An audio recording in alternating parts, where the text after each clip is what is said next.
AI వచ్చాక దర్శక నిర్మాతలకే కాదు హీరోలకు కూడా చెప్పుకోలేని కష్టాలొస్తున్నాయి. ఒకప్పుడు స్క్రీన్ మీద విజువల్స్ అద్దిరిపోతే విఎఫ్ఎక్స్ ఇరగదీశారా బాబు అనేవాళ్ళు. కానీ ఇప్పుడు ఏఐ అంటున్నారు ఆడియన్స్. దీంతో మేకర్స్కు కొత్త టెన్షన్ మొదలైంది. బాబోయ్, మాది ఏఐ కాదు, మేమే కష్టపడి తీసాం అని ప్రూవ్ చేసుకోవాల్సిన పరిస్థితి వచ్చింది. మరి అలాంటి కష్టాలు పడుతున్న వాళ్ళెవరో చూద్దామా?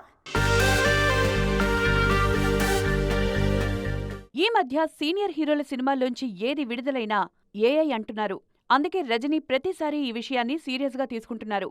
తాజాగా ధర్మన్ లుక్ ఏఐ ఎడిట్ అనే విమర్శలొస్తోన్న వేళ అదేం కాదు, తానే సొంతంగా చేశాను, ఒరిజినల్ అని నిరూపించుకోవడానికి రజనీ లుక్ టెస్ట్ వీడియో విడుదల చేశారు మేకర్స్. గతంలో నెల్సన్ సినిమాకు ఇదే జరిగింది. నెల్సన్ దర్శకత్వంలో రజనీకాంత్, కమల్ కలిసి చేసిన ప్రోమో ఏఐ మాయా అని ట్రోల్స్ మొదలైన కొన్ని గంటలకే ఇది రియల్ అని నిరూపించడానికి మేకింగ్ వీడియో విడుదల చేయాల్సొచ్చింది మేకర్స్ కు.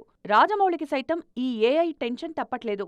వారణాసి టీజర్లో ఏఐ వాడారనే కామెంట్స్ పై సీరియస్ గా రియాక్ట్ అవుతూ ఏడాదిన్నర పాటు తమ టీం పడిన కష్టాన్ని అవమానించద్దన్నారు. స్వయంభూ విషయంలో నిఖిల్ సైతం తమది ఏఐ కాదని, మిగతా సినిమాల్లా షార్ట్ కట్స్ లో ఆర్టిఫిషియల్ ఇంటెలిజెన్స్ వాడలేదు అంటూ సెటైర్ వేశారు. టెక్నాలజీ పెరగడం మంచిదే గాని నిజమైన కష్టానికి గుర్తింపు దక్కాలంటే మేకర్స్ ఇలా మేకింగ్ వీడియోలు, బైట్స్ ఇచ్చుకోవాల్సిన పరిస్థితి ఫ్యూచర్లో ఇంకా పెరుగుతుందేమో.